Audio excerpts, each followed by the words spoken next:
Hey everyone, welcome back to the channel. If you clicked because of the title and thumbnail, you already know what's coming. A dog who literally ran back into a raging wildfire to save his best friend, a horse. This isn't just cute animal footage. It's about the kind of loyalty most people only dream of. Stay with me. The payoff is worth every second. Deep in the Texas Hill Country, about 30 miles outside of Fredericksburg, sat a modest 200-acre ranch that had been in Mr. Harlan's family for 3 generations. The land wasn't fancy, no big white farmhouse with wraparound porch like in movies. Just a sturdy single-story house, a red barn that creaked in the wind, a windmill that pumped water when electricity failed, and miles of fence line that needed constant repair. Mr. Harlan, everyone called him Harlan, was 72, widowed for 15 years, and still rose before dawn every day. His hands were rough as old leather, his back bent from decades of hard work, but his eyes still sparkle when he talked about his animals.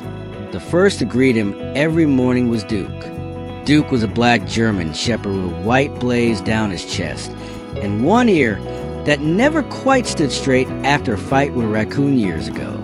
He'd shown up as a stray pup when Harlan was burying his wife, sat quietly beside the grave the whole time, and never left.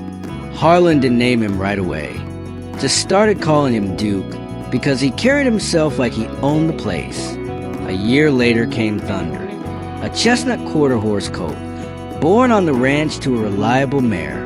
From the moment Thunder could stand on wobbly legs, Duke was there, nosing him gently, barking softly when he fell, lying beside him in the straw, while the foal slept. They grew up together like brothers of different species.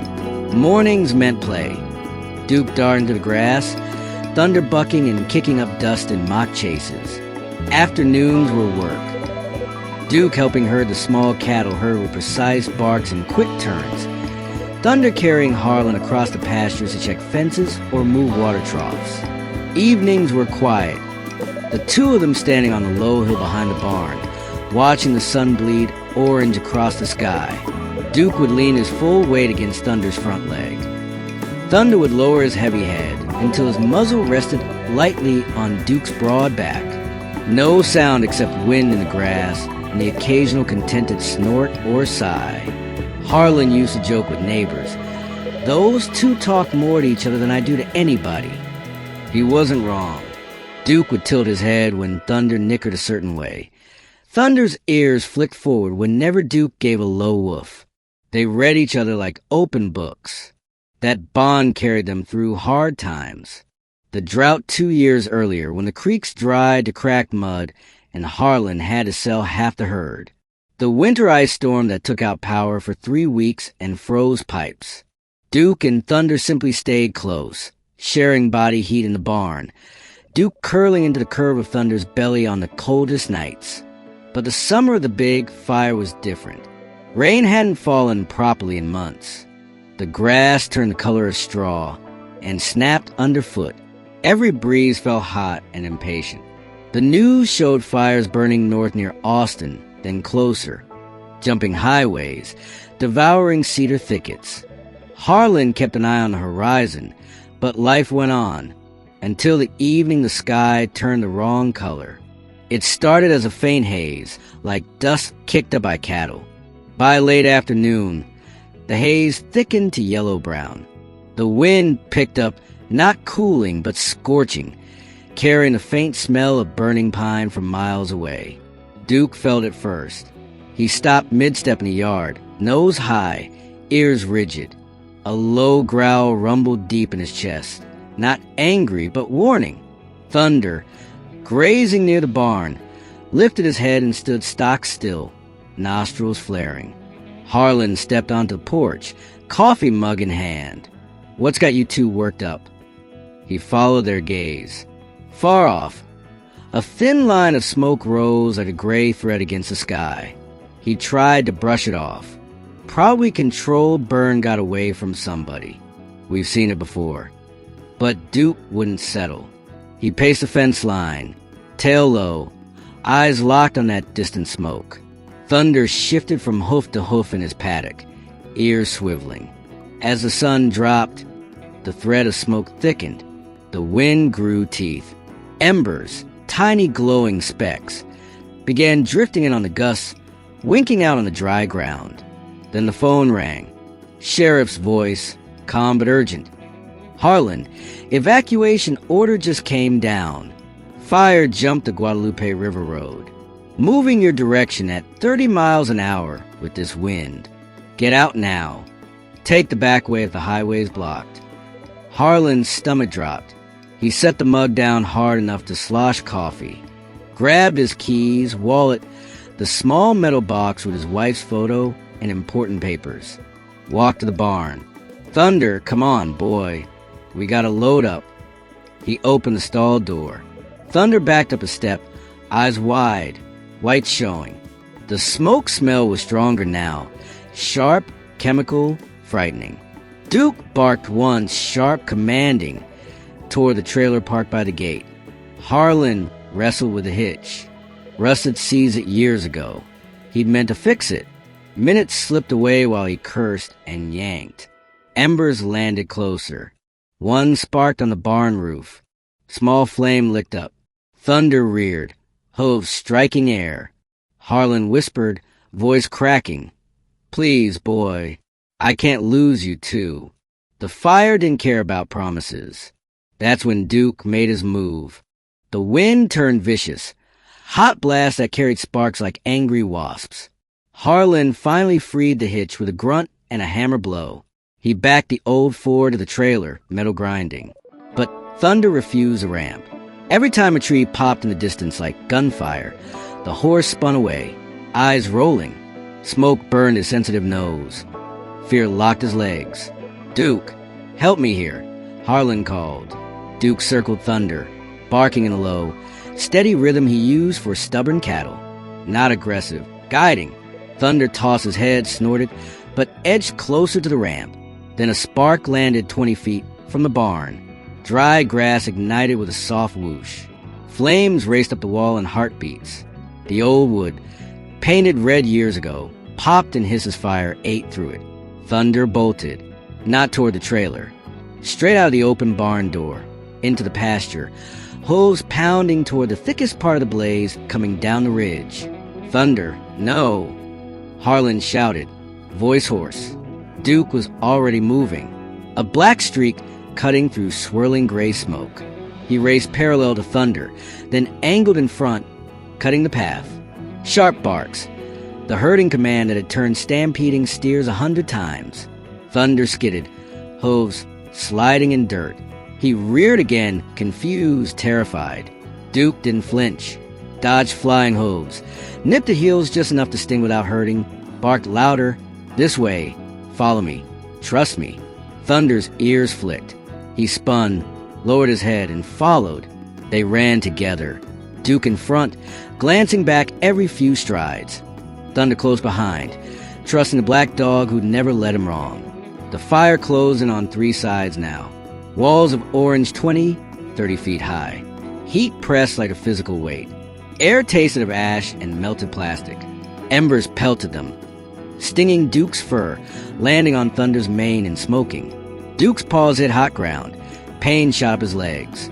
He kept running. They reached the back fence. The old service road beyond it led to County Road 12, maybe to safety. Duke squeezed on the barbed wire first. Barbs tore skin along his side. Blood welled dark against black fur. He ignored it. Thunder gathered himself and leaped. Massive hindquarters powering him over the top rail. Landed hard. Stumbled, caught himself. Harlan's truck skidded up in a cloud of dust. Headlights piercing smoke. Door flung open.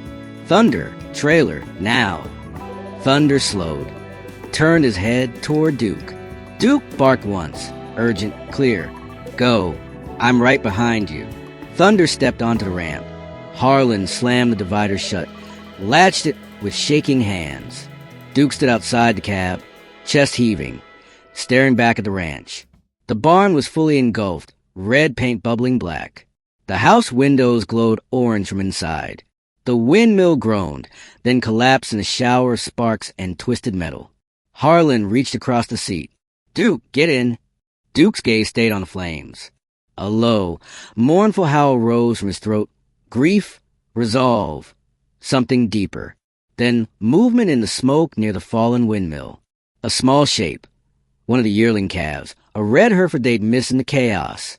Front legs tangled in loose wire from the fence, bawling in terror as flames crept closer. Duke's ears shot forward. Harlan saw it too. "No, Duke, don't." But Duke was already turning. He sprinted back into the inferno, black coat disappearing into swirling orange and black. Thunder slammed against the trailer sides, neighing wildly, a sound of pure panic and loss. Harlan screamed after him, voice breaking. "Duke, come back." The cab door hung open. Smoke poured in. He coughed hard, eyes streaming. Thunder's hooves thundered against metal, desperate, helpless. Inside the blaze, Duke moved like he was born for it. He dodged falling branches, leaped over glowing coals. Paws blistered. Each step felt like knives. Lungs burned with every breath. Smoke thick, oily, choking. He found the calf 20 yards in, tiny body shaking, wire cutting into pasterns, eyes huge with fear. Flames licked closer, heat warping the air. Duke dropped low, grabbed the calf's ear gently between his teeth, not biting, guiding. The way a mother dog moves a pup, pulled steadily. The calf struggled, then lurched free. Wire snapped. "Go run." Duke barked sharp, commanding. The calf bolted toward a gap in the fence Duke had come through, disappearing into clearer air. Duke turned to follow. A burning cedar beam, part of the old windmill frame, crashed down in front of him. Sparks exploded. Path blocked. Flames ringed him now. A tightening circle. Heat pressed from all sides. Vision blurred at the edges. Coughs racked his body. He circled once, twice, searching for any opening. Nothing. Memories flashed. Thunder as a foal, wobbling toward him in the straw. Shared sunsets on the hill. Duke's weight against that warm leg. The way Thunder's ears flicked when Duke barked. Instant understanding. He couldn't end here. Not without trying. Duke backed up 3 steps, crouched, and launched himself at the lowest part of the burning fence line, where flames were thinner but still fierce. He sailed through heat and sparks. Landed rolling on scorched grass. Fur ignited in patches along his back and flanks.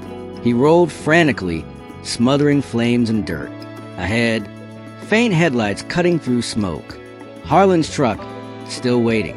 Duke ran. Legs felt like lead. Lungs screamed. But he ran. He reached the open cab window, gathered what strength remained, and leaped inside, landing hard on the passenger seat. Harlan slammed the door, threw the truck in gear, floored it. They tore down the service road, branches scraping metal, embers hammering the roof like hail. Smoke filled the cab. Harlan drove half-blind. Behind them, the ranch dissolved into one solid wall of fire.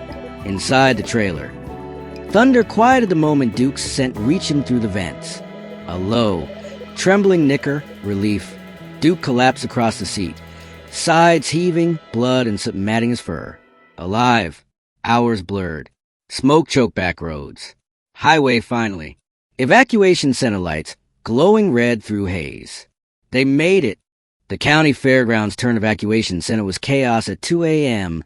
Trailers nose to tail, horses tied to fences, dogs barking, people wrapped in blankets, faces streaked with ash. Harlan unloaded Thunder first. The big horse stepped down slowly, legs trembling. Smoke had irritated his lungs. Minor burns striped his pasterns where embers hit. The vet checked him quickly. He'll be sore, but he's tough. Give him rest and anti-inflammatories. Duke was another story. When Harlan opened the cab door, Duke tried to stand and collapsed. Paws raw and blistered, oozing, fur singed off in patches, skin red and weeping underneath, cuts from barbed wire deep along his ribs. Lungs rattled with every breath. The vet's face tightened. Smoke inhalation's bad. Burned 2nd degree in places. He's in shock. We'll start fluids, oxygen, pain meds. But he's been through hell, no promises. Harlan knelt beside the stretcher as they carried Duke to the makeshift clinic tent. You saved that calf. You got Thunder out. You got us all out. You hang on, you hear me?" Duke's tail moved, just once, against the canvas. Days blurred into a haze of worry. Thunder went to a friend's pasture 20 miles away, temporary home, while Harlan sorted insurance and found new land. But the horse paced the fence line from dawn to dusk, head high, calling out every few minutes. A long, lonely whinny that carried across fields. He was waiting. Duke stayed at the vet center, for a line in his foreleg, oxygen mask taped gently over his muzzle, bandages wrapped around paws like white socks. He lay on a thick mat, eyes half open, staring at nothing. He wouldn't eat the first 3 days, refused kibble, broth, even hand-fed chicken. Harlan came every morning and evening, sat on a folding chair beside the kennel, talked quietly. "Remember that spring you two got into the chicken coop? Feathers everywhere. Thunder looked so proud of himself. Or the time you both hid from that thunderstorm under the porch. Big tough horse and big tough dog squeezed together like puppies." No response at first. On day 5, Harlan brought something new. Thunder's old stable blanket. The green one with horse sweat and hay smell baked in deep. He draped it over the kennel bars, so Duke could breathe it in. Duke's nose twitched.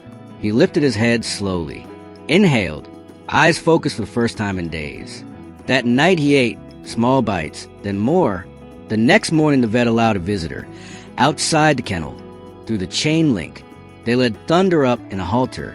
The horse walked straight to the kennel, lowered his massive head until his muzzle pressed bars. Duke struggled to his feet, wobbly, bandaged, and pressed his nose to Thunder's. Licked once, softly. Thunder nickered low, the same sound he made on quiet evenings. Something unlocked. Duke ate a full bowl that afternoon. Weeks passed. Paws healed to pink scars. Fur grew back in uneven patches. Lungs cleared slowly with meds and nebulizer treatments. Finally, release day. Harlan had found new land. 40 acres near Kerrville. Smaller, but green with a pond and good fences. A fresh start. He loaded Thunder first, then helped Duke into the cab. Careful lift blanket under him. When they arrived, Harlan opened the trailer. Thunder stepped down, looked around the new pasture, ears forward, curious. Then he turned. Duke jumped down, stiff, slower than before, but on his own power. They stood 10 feet apart for a long moment. Thunder walked forward, bent his head low. Duke stepped close, leaned his full weight against that familiar front leg. Thunder rested his muzzle gently on Duke's back, the old position, reversed now, protective. Harlan watched in the truck, throat tight. The bond hadn't broken. It had deepened in the fire. Months later, the new place wasn't the old ranch. No windmill, smaller barn, fewer cattle. But the grass grew green after winter rains. The pond reflected clear sky. And every sunrise felt like a gift. Duke still rose early. His gait had a slight limp now. Right front paw never quite straightened fully. But he trotted out to meet Harlan, tail waving slow and steady. Thunder waited at the gate, ears pricked, soft nicker of greeting. Mornings, light work. Duke trotted alongside the small herd, barking when needed, voice a little rougher from smoke, but still commanding. Thunder carried Harlan across pastures, steps measured, careful. Afternoons, rest. They lay in the shade of live oaks. Duke curled near Thunder's hose. Thunder dozing with one eye open, watching over his friend. Evenings, the hill. There was a small rise behind the new barn. Not as high as the old one, but enough. They climbed it together every clear night. Duke leaned against Thunder's leg, heavier now, trusting the support. Thunder lowered his head until his muzzle rested on Duke's back, protective, gentle. Harlan watched from the porch steps most nights, coffee cooling in his hand. Sometimes tears came, not from loss, but from gratitude so deep it hurt, because everything can burn. Houses, barns, photos, land that held generations of memories. But not this, not the loyalty that looks at flames and chooses to run back in. Not the trust that waits through weeks of silence and pain. Not the love that finds its way home even when the map is gone. Duke didn't just save Thunder from fire. He reminded everyone watching, including you, what real friendship can survive. If this story moved you, hit like. It tells the algorithm to show this to more people who need hope. Share it with someone having a hard day. Animal stories like this cut through the noise. Drop a comment. Have you witnessed loyalty like this? In a pet, a friend, anyone? I read every single one and love hearing your stories.